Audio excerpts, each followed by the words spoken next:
Bien, je rends grâce à Dieu pour cette nouvelle charge qu'il vient de me donner. Je remercie Son Éminence le cardinal, les archevêques et les évêques membres de la SENCO pour le choix porté sur moi.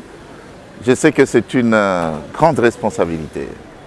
Bien sûr que c'est après 19 ans que je reviens à la SENCO comme responsable, après avoir servi comme secrétaire général. Eh bien, je considère que c'est un nouveau défi qu'il faut relever.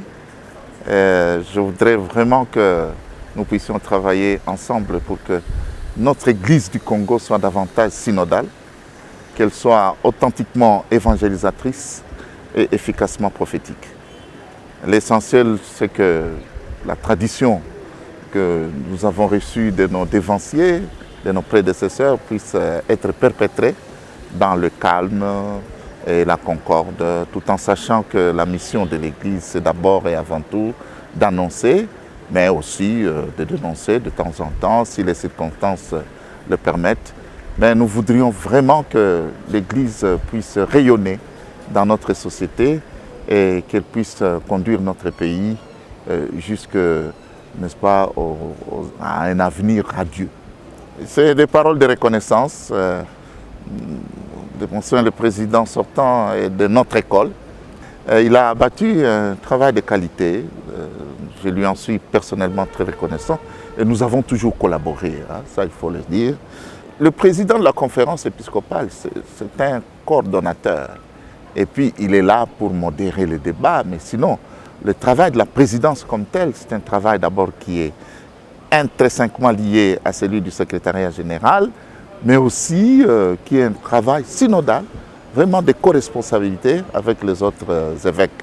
Et donc, moi, je suis là comme arbitre, pas tellement arbitre, mais comme celui qui prend la place des autres, au milieu des autres, mais qui prend la parole au nom des autres en les consultant de manière syntonique. Et je pense que de cette manière, nous pouvons bien mener la mission qui nous est confiée. Qu'aujourd'hui, l'Église a une dimension synodale. Et il faut que chacun, là où il est, qu'il puisse bien assumer sa responsabilité et qu'il sache l'assumer dans l'excellence. Et j'attends aussi du peuple de Dieu son soutien spirituel. Conduire une conférence comme celle-ci, ce n'est pas une chose facile. J'ai donc besoin de la grâce divine, bien sûr, mais aussi de l'assistance, de la prière de tous les peuples de Dieu.